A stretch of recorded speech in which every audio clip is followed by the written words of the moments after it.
High বন্ধুরা, আমি উদয় বলছি। অনেকেই নাম শুনেছেন মিশ্র চাষ, অনেকেই দেখেননি মিশ্র চাষ। আজকে আমি আপনাদেরকে দেখাবো। দেখতে পাচ্ছেন আমি প্রথমত দাঁড়ায় আছি আলু চাষ।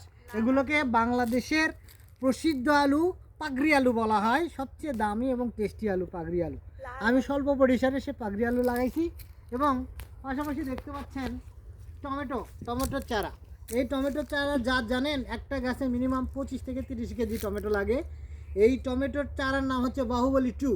বাহুবলী 2তে প্রচুর পরিমাণে আপনারা চাষ করে থাকবেন, যে দেখে থাকবেন যে বাহুবলী 2তে যে একটা গাছে মিনিমাম 25 থেকে 30 কেজি টমেটো তোলা যায়। আমি সেটাই লাগাইছি। কয়েকদিন পরে আমি এটাকে কুচি দিয়ে সোজা করে দিব। দেখেন একটু হেলে গেছে, এটা সোজা থাকবে এবং এখনই অনেক ফুল আসছে। দেখেন প্রত্যেকটা ডোগায় ডোগায় আমার মানে ফল আসবে আমি আশা করছি।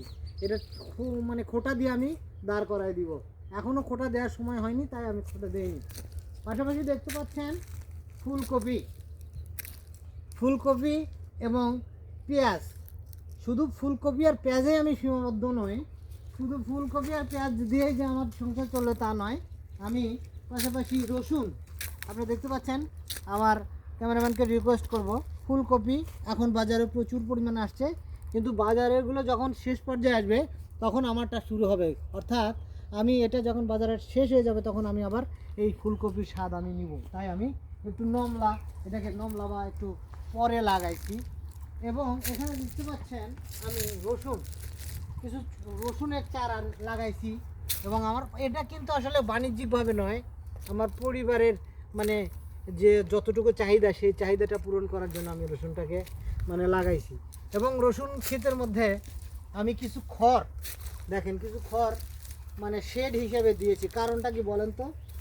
এর কারণ রসুন যখন গজায় এই খড়গুলো থাকলে ঘাসটা আর উঠতে পারবে না, এবং এই খড়টা একসময় যখন পচে যাবে এটারই সার হিসাবে ব্যবহৃত হবে এবং রসুনের চারাটা সেফ থাকবে, রসুনের গাছটা দ্রুত বৃদ্ধি পাবে।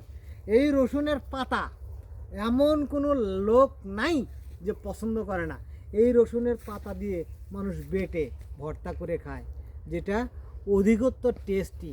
একটু রসুন ভর্তার পাতা দিয়ে আপনি এক থালা এক ডিশ ভাত খেতে পারবেন। আজকে যাচ্ছি বিদায় যাচ্ছি না। আমার মিশ্র চাষের জন্য আপনাদের শুভকামনা চাচ্ছি। আপনারা আমার জন্য দোয়া করবেন এবং সবসময় আমার পাশে থাকবেন। আমার পাশে থেকে আমার ভিডিওগুলো লাইক কমেন্ট শেয়ার করবেন। আর সবার সুস্থতা কামনা করে আমি উদয় আজকেই এখানে বিদায় নিচ্ছি।